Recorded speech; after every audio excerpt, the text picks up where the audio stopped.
So for those that are dating and, my single crowd out there, or the single crowd, really what I want to say is, if you're looking for marriage, which is, as a Christian, if you're a Christian and you're looking for marriage, that's the whole point of, intentional dating, is to get married. But what we need to be really careful about is, you got to make sure that you're on the same page. Because if you're not on the same page, it's going to cause all sorts of chaos. You're going to have issues of all sorts of different things can cause issues. I mean, if you, make sure if you both want kids, which, if you don't want kids, I have questions. I question your, I don't know, I question your understanding of, I don't know, it's kind of weird.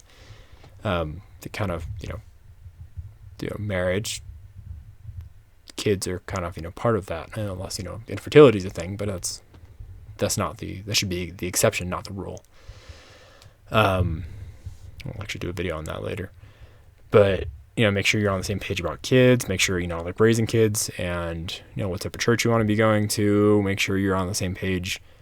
A note on that, if, one of you is a Catholic, one's a Protestant, make sure that you're both on the same page about the same church. Because that's just a mess.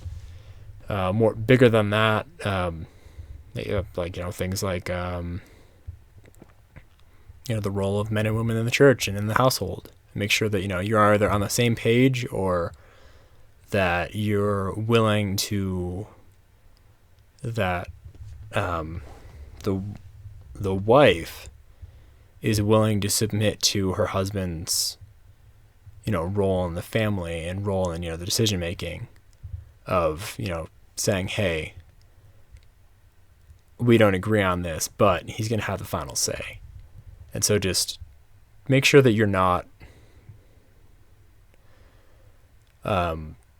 just make better choices, I guess. Make good choices. That's really all it boils down to. Because what we do so often is we will be distracted by a pretty face, or, we fall into some sort of sin with the person, and we lose sight of really making sure that we're in a godly, Christ-centered relationship more so than anything else. So yeah, just make sure that that's how that's working, and that you are actually focusing on God more than you are focusing on the person. Because if you're focusing on the person and not God, then you're doing it wrong. If that person has become your God, your relationship has become your God, make sure that's not happening. Keep idols away from you. But yeah, just make sure you're on the same page. Talk about things. Talk about kids. Talk about, how you want to raise them. Talk about how much money you think you guys, need. Do you need to be, is one of you like a crazy shopaholic, or are you both pretty even keeled? Make sure you're on the same page.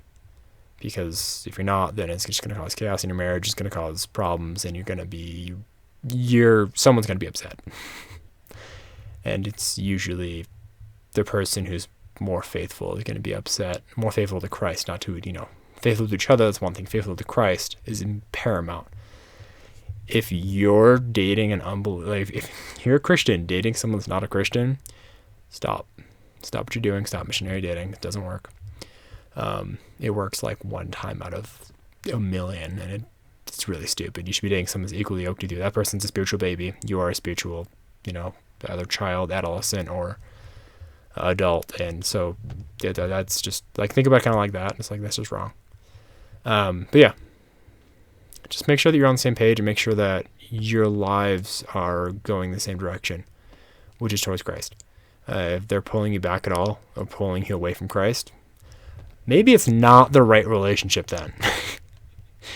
And I say this as someone that has, been married and is now divorced. It's, you marry someone and you think you know who they are. You only have a very surface level picture of who they are and what they've shown you. So yeah, be aware of that. Be wary. Be his crafty as serpents, but as innocent as doves. And just seek wisdom and seek God's direction, because that's how you'll know things.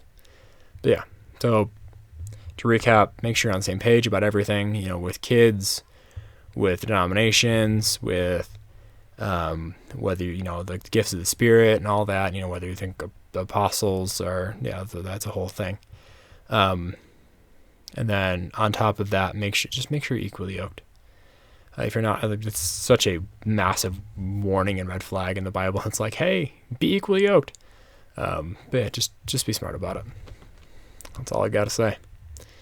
Be smart and seek God. Seek God's face above all else, and everything else will be added to you.